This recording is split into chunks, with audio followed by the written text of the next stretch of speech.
Thank you. Good morning, everyone. So thanks a lot, Fred, for the invitation. It's really great to be with you here today. So yeah, as Fred said, CRISPR has kind of taken over the world of biology, at least the way I see it, in the last couple of years. It's been named Breakthrough of the Year by Science Magazine. In the research world, I think you won't find many basic biology labs that aren't using CRISPR in some way now or thinking about using CRISPR. But I always like to show this because it's also quickly making its way into the public sphere.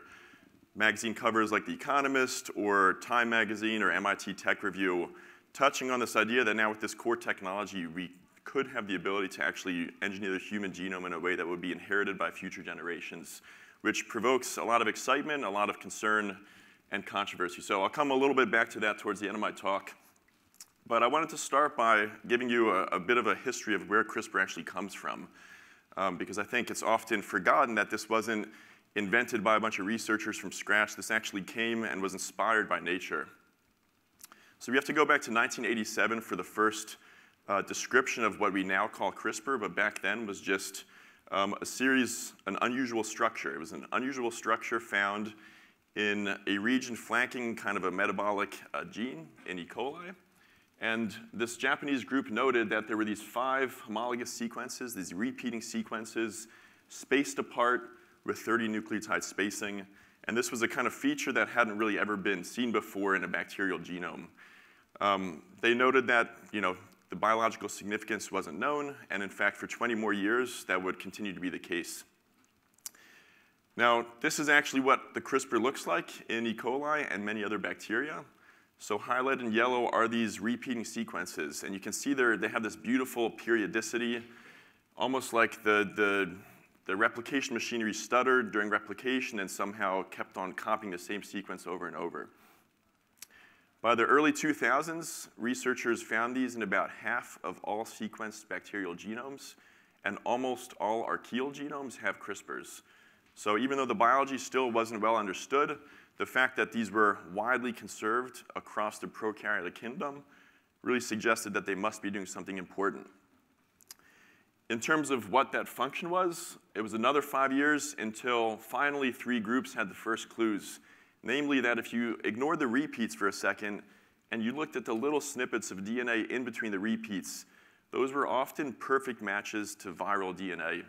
And so that led to an early hypothesis that these CRISPRs might have something to do with antiviral immunity.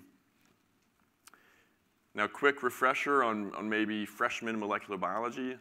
So bacterial viruses are one of the most common biological entities on our planet. They outnumber even bacteria 10 to the 1. In the ocean, every mil of seawater has something like 1 billion viral particles.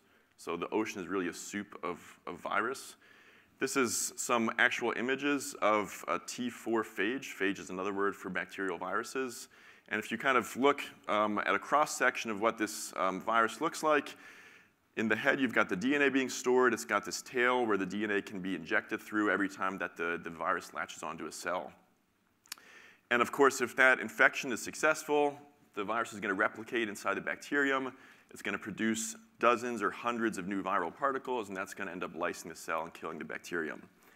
So the idea was maybe CRISPR is a new form of immunity that allows bacteria and archaea to survive this kind of infection. So the key experiment came from a yogurt company that was studying Streptococcus thermophilus. It's the main workhorse used to ferment milk into yogurt and mozzarella cheese and other kinds of dairy products. And they were trying to make strains of Strep thermophilus that were more resistant to infection. And they were one of the first ones to do a very old school experiment of infecting bacteria with phage, growing them out in a petri dish, and then analyzing what bacteriophage or virus insensitive mutants popped up. But they were looking specifically at what changed in the CRISPR. And they found that you could put in new snippets of viral DNA, and that those snippets of DNA actually protected specifically against infection by any viruses that had matching DNA sequences. So a colleague of mine, Blake Wiedenheft, has this analogy that the CRISPR is kind of like a molecular vaccination card, where the bacteria stores a memory of all the past infections in its own DNA, the same way that you might keep a record of things you've been vaccinated against. and then it can recall that information to recognize and destroy any of those same viruses in future infections. I've used this analogy in the past. You're a store owner, you've got people coming in and shoplifting, you take a picture of a shoplifter so that if he ever tries to come back, you recognize him through facial recognition. Bacteria are doing the same thing, but they're using DNA recognition. They store a snapshot of the phage in the form of DNA, and they use that to recognize the phage if it ever comes back. So how does that immune reaction actually work? What is being destroyed in the virus? Well, what a number of studies showed in the early kind of 2008 to 2012 years is that it's actually DNA being targeted and cleaved directly. And so CRISPR functions like a pair of molecular scissors. It's guided by an RNA molecule. It recognizes those specific DNA sequences in the virus. It cleaves or cuts that DNA sequence, and this ultimately leads to the rest of the viral DNA being destroyed. I'm skipping over a lot of research here, but this is the workhorse of a certain class of these immune systems, a molecular complex called CRISPR-Cas9. There's a protein molecule that acts like the arsenal that actually does the DNA cutting. And then the kind of secret or key ingredient is a molecule of RNA, which functions like GPS coordinates. So you'll remember RNA has the same kinds of bases as DNA. RNA and DNA can form base pairs. And so simply by being guided by this RNA sequence, the Cas9 protein can be programmed to recognize and cut any matching DNA sequence found in the viral genome. So this is kind of how it plays out in real time, if you will. So you've got a virus infecting the cell. It injects its DNA, and at this point, the cell usually has about 15 minutes to neutralize that injected DNA, or else the virus will replicate and kill the cell. And so the CRISPR-Cas9 complex forms again between these molecules of RNA and a protein, and then a guide sequence in the RNA is going to target it to any matching sequences found in the viral genome. That match is formed through base pairs, as you can see here, and when a match is located, the enzyme cuts both strands of the DNA, and eventually that viral genome is further degraded. So of course, the key breakthrough was now that we know how this functions on a molecular level, what can we actually do with it? And here, CRISPR was really standing on the shoulders of decades of work thinking about how we can engineer double-strand breaks into human cells as a way to stimulate certain kinds of DNA repair. So there were earlier technologies that developed programmable nucleases or programmable enzymes to cut DNA. Some of them are called ZFNs or TALENs, but many of them were very hard to engineer on a molecular level. With CRISPR, the idea was we can take that Cas9 and RNA component and we can move it into different types of vectors where we can transfect human cells or other kinds of cell types. And instead of programming CRISPR to cut and destroy viral DNA, we're going to program it to cut and edit human DNA. So in broad strokes, it looks a lot like what happens in bacteria. So the top half here, we're recognizing specific sequences of DNA in the human genome that we can target with this guiding RNA. But then instead of the DNA being degraded at the bottom, we can pair that initial double-strand break in the DNA with repair templates to swap in new sequences at the site of the cut. And you can imagine if you're now programming CRISPR to generate a break at or near the site of a mutation, the addition of this repair template gives you a way to actually paste in a replacement sequence that would remove the mutation with the healthy allele. So the analogy I always use with kind of lay audiences, it's like a find and replace function in the document of the genome. You have a search term. The search term is your guide RNA. You have a replace term, which is this DNA repair template. And CRISPR gives you the kind of hot spot where this repair, this replacement occurs. Of course, with CRISPR, we were going to ask to do this on letters of DNA. And given that many mutations are just single base pair mutations, we need to find sequences in a highly specific way. And so that was the goal. This was kind of the landmark paper from my PhD lab in collaboration with Emmanuel Charpentier that first described CRISPR as a gene editing tool. Just a few months later, there were a number of groups, including Feng Zhang and George Church, that showed the first instances of this functioning in human cells for genome editing. And then since then, this only goes up to 2016, but kind of all of the big model organisms were quickly edited in proof of concept experiments with CRISPR. Many crops have been edited. I think there's a lot of different sectors of the biotech space where people are excited by this core capability.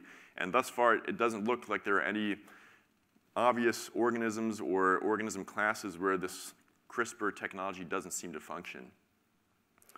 So partly as a result of that versatility, this tool has really grown in adoption. And I think it also really is a result of the fact that CRISPR is extremely easy to use in terms of, if you know the DNA sequence, you design a matching RNA. You can clone that RNA in a matter of 1 or 2 days, or you can order it from a company. Many companies now sell guide RNAs and Cas9 protein. So researchers with a basic knowledge of biology can be ordering the necessary tools to do editing experiments themselves in just days.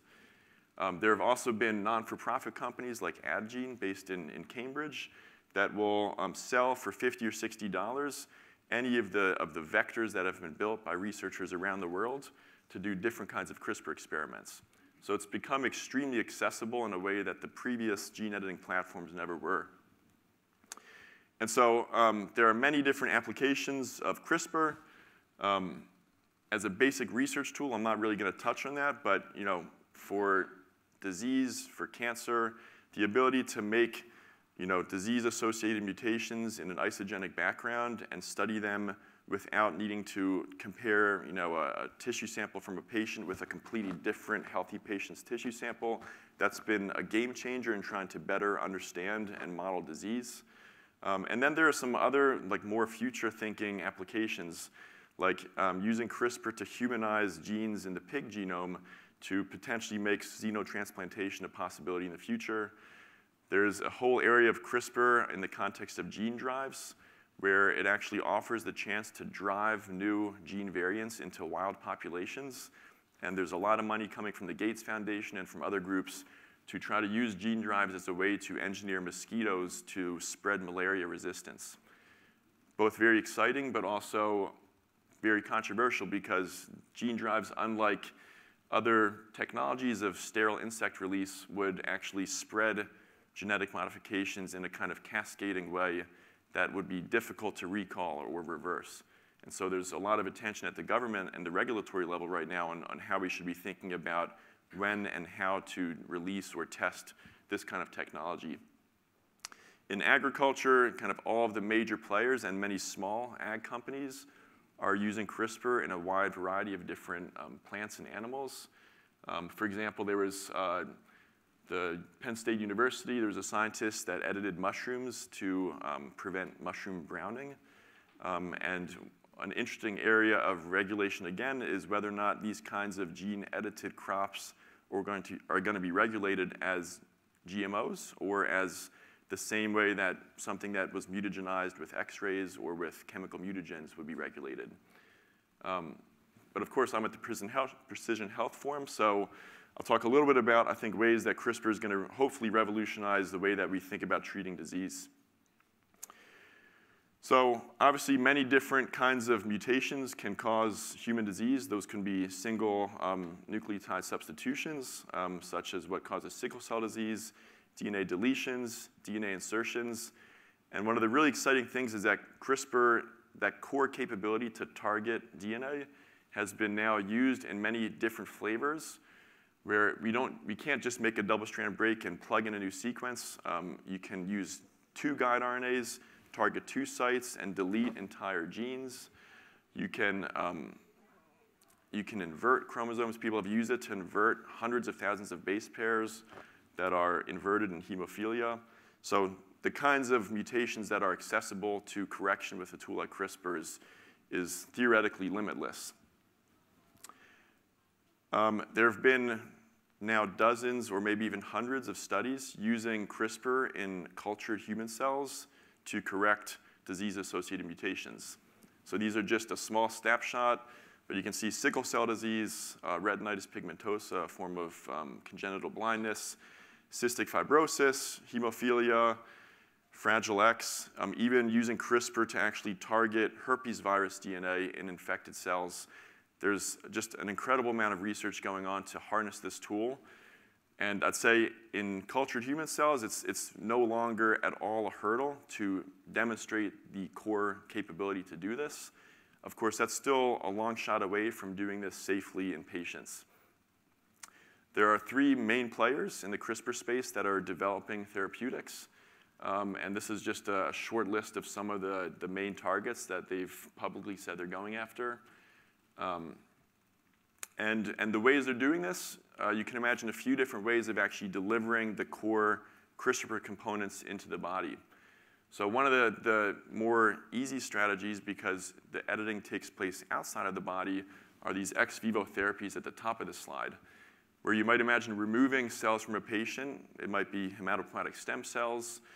You could edit them in the lab with CRISPR, where you can do rigorous quality control. You can passage those cells. You can expand those cells before transplanting a patient's own corrected cells back into the bloodstream.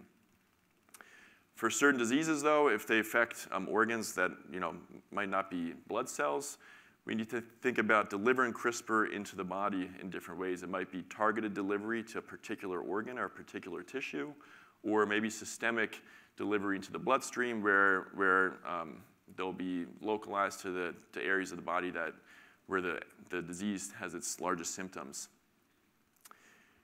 So just a couple snapshots of, I think, promising preclinical and clinical data. So actually, the first initial successes of gene editing as a therapeutic didn't use CRISPR. They used an earlier technology called ZFN.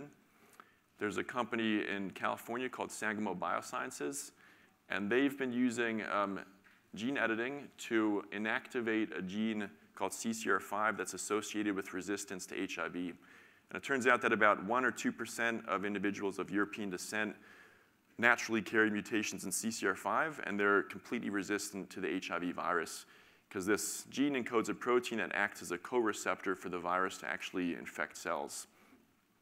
And so Sangamo's idea was, well, let's use this information, and let's take now HIV-positive patients, extract some of their hematopoietic stem cells or T cells, edit the CCR5 gene to inactivate the gene so that this co-receptor protein is no longer produced, so that these cells would not have that receptor to allow HIV to infect the cell. And then let's take those edited cells and transplant them back into the patient.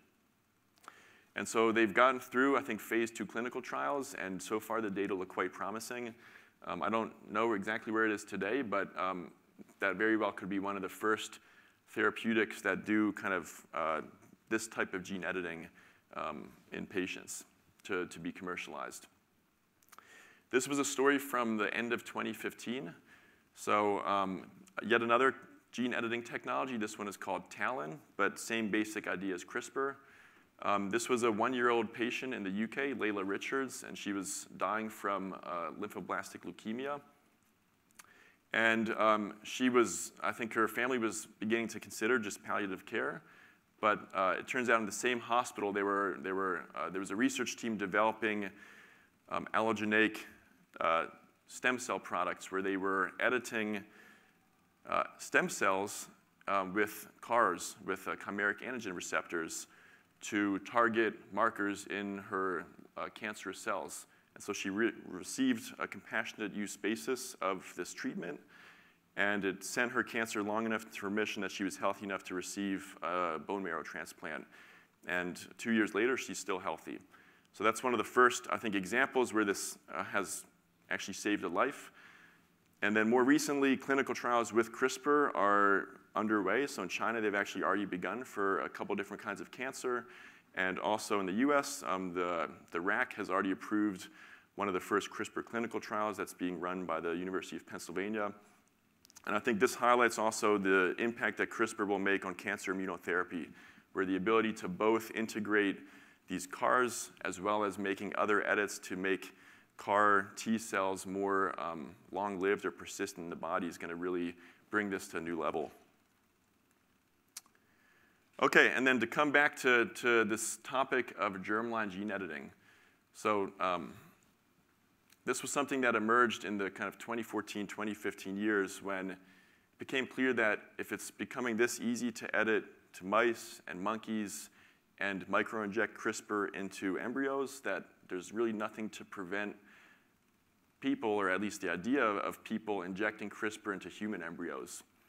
And the way that this came onto my radar was I was actually approached by a woman to get involved with a company called Happy Healthy Baby, where she wanted to be the first to develop this as a product for parents. So obviously I didn't get involved with her, but it made clear that people are going to move in this direction, and it's something that we need to be thinking about. And of course, unlike somatic cell editing, where you'd make changes to body cells of patients that would not be propagated, those changes wouldn't propagate to future generations, making changes in eggs or sperm or embryonic stem cells in the early embryo would, of course, not only affect the resulting individual, but would also affect any future generations. So this would really be crossing a new line of making heritable changes in the human genome in a designed way. So these are the kinds of headlines that you'll see in tabloids like the New York Post. I think embryo editing would not create superhumans, and it's a point that I often make for general audiences. Things like intelligence or superhuman strength, as I'm sure you all know, these are not simple monogenic traits where you can make one edit and all of a sudden have an individual with some huge enhancement. So I don't think we're anywhere close to these kinds of sci-fi future scenarios, but the research is really progressing, I think, much faster than many people expected.